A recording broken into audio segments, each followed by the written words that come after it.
प्यारे साथियों, आप सभी का एक बार फिर से नए वीडियो में स्वागत है। तो साथियों, आज हम लोग द्विघात समीकरण क्लास 10th से एक और अच्छा सवाल लेकर आए हैं। तो यहाँ पर सवाल दोस्तों लिखा हुआ है, एक बार यहाँ पर पढ़ लेते हैं। यहाँ पर लिखा हुआ है, यदि द्विघात समीकरण x square plus P x minus 4 बराबर 0 का एक मूल माइनस 4 है तथा समीकरण x square plus P x plus के बराबर 0 के मूल बराबर हैं, तो के का मान ज्ञात कीजिए। चलिए दोस्तों, इसे हल करते हैं। दोस्तों, सबसे पहले यहाँ पर लिखेंगे सॉल्यूशन यानी हल। उसके बाद यहाँ पर दिया है सबसे पहले कि द्विघात समीकरण यहाँ पर दिया गया है x square plus P x minus 4 बराबर 0 का एक मूल माइनस 4 है। दोस्तों, मूल का मतलब क्या होता है? चर का मान। तो इस द्विघात समीकरण में चर हमारे पास क्या है? x है। x यहाँ पर चर है, इसका मतलब x का हमें मान दिया गया कितना? -4। तो सबसे पहले यहाँ पर लिखेंगे दिया है। तो दोस्तों यहाँ लिखेंगे सबसे पहले दिया है हमारे पास समीकरण, जो द्विघात समीकरण है यहाँ पर लिख लेते हैं x square plus P x minus 4 बराबर 0 का एक मूल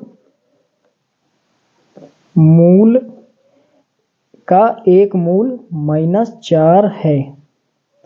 -4 है, इसका मतलब x के स्थान पर हमें कितना रखना है? 4, इसलिए x बराबर -4 रखने पर, चलिए यहाँ पर हम समीकरण इसे 1 मान लेते हैं। ये हमारा समीकरण 1 है। यहाँ पर हम रख देते हैं x के स्थान पर -4। तो यहाँ पर देख पा रहे हैं सबसे पहले एक्स स्क्वायर है, तो यहाँ पर एक्स स्क्वायर के स्थान पर हमें -4 ऊपर स्क्वायर लगा देंगे, प्लस लिखेंगे p और x के स्थान पर हमें -4 लिखेंगे बराबर 0। तो दोस्तों यहाँ पर समीकरण 1 में x square plus P x minus 4 बराबर 0 में हमने x के स्थान पर -4 रख दिया, क्योंकि सवाल में दिया गया था कि द्विघात समीकरण जो है उसका एक मूल -4 है, यानी x का मान, चर का मान -4 है। चलिए यहाँ पर हमने रख दिया। अब हल करते हैं। तो यहाँ पर माइनस का स्क्वायर क्या होगा? प्लस। अब 4 का स्क्वायर क्या होगा? 16। उसके बाद में यहाँ पर माइनस गुणे प्लस तो माइनस होगा, p का गुणा 4 से करेंगे तो 4p और ये -4 बराबर 0। अब दोस्तों क्या करेंगे? यहाँ पर 16 में हम घटा देंगे 4 तो कितना बचेगा? 12। 16 में घटा देंगे 4 तो कितना बचेगा? 12। उधर दोस्तों 4p को भेजेंगे तो ये प्लस का हो जाएगा 4p, क्योंकि इस तरफ ये बराबर के इस तरफ ये माइनस का 4p बराबर के उस तरफ यानी 0 के स्थान पर यहाँ पर भेजेंगे। यहाँ पर कुछ नहीं है, शून्य है, 0 है, तो इधर भेजेंगे तो ये प्लस का 4p हो जाएगा। इसे काट देते हैं, 4 1 के 4, 4 तिया 12। तो p का दोस्तों मान कितना निकला? 3 निकला। p का मान हमने निकाल लिया है। यहाँ पर एक समीकरण और हमें दिया गया था, यहाँ पर देख पा रहे हैं, यहाँ पर लिखा हुआ है तथा समीकरण x square plus P x plus के बराबर 0 के मूल बराबर हैं, तो k का मान हमें ज्ञात करना है। तो यहाँ पर दोस्तों लिखेंगे अब x square plus P x plus के बराबर 0। यहाँ पर देख पा रहे हैं दूसरा समीकरण हमें दिया गया था, यहाँ पर दिया गया है कि x square plus P x plus के बराबर 0 के मूल जो हैं वो बराबर हैं। मूल क्या है? बराबर हैं। साथियों, मूल बराबर, इसका मतलब विविक्तर जो है वो 0 है, यानी d का मान कितना रखेंगे? 0 रखेंगे। तो जब हमें विविक्तर निकालना होता है तो हम सबसे पहले क्या करते हैं? दिए गए समीकरण की तुलना हम करते हैं। तो इसे दोस्तों हम मान लेंगे समीकरण 2 और यहाँ पर लिखेंगे समीकरण 2 की तुलना। समीकरण 2 की तुलना a x square plus b x plus c बराबर 0 से करने पर,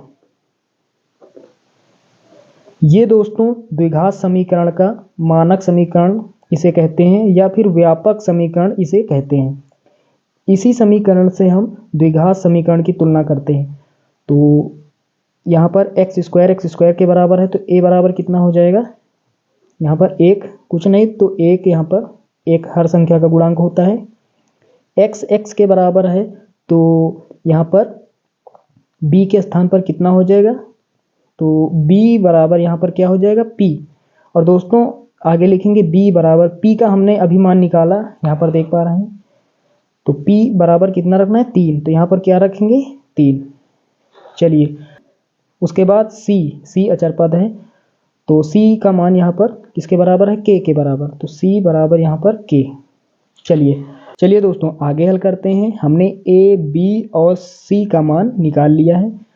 अब यहाँ पर लिखेंगे चूंकि मूल जो है वो बराबर हैं, चूंकि मूल बराबर हैं, इसलिए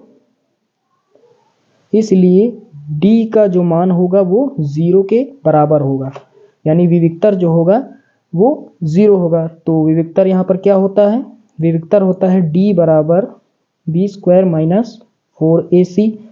और यहाँ पर d के स्थान पर हमें 0 रखना है।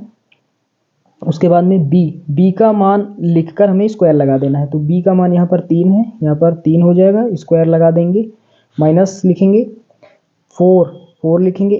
a का मान हमने निकाला है 1 लिख देंगे, गुणे c का मान हमने निकाला है k, यहाँ पर k हो जाएगा। तो यहाँ तक आपको अच्छे से समझ में आ रहा होगा। चलिए आगे हल करते हैं। 3 का स्क्वायर कितना होगा, 9, और यहाँ पर माइनस लगाएंगे। 4 का गुणा 1 से करेंगे, 4 × 4, और फिर 4 का गुणा k से करेंगे तो 4k हो जाएगा। 4k इधर माइनस में है, बराबर की इस तरफ इसे लाएंगे तो ये प्लस का 4k हो जाएगा।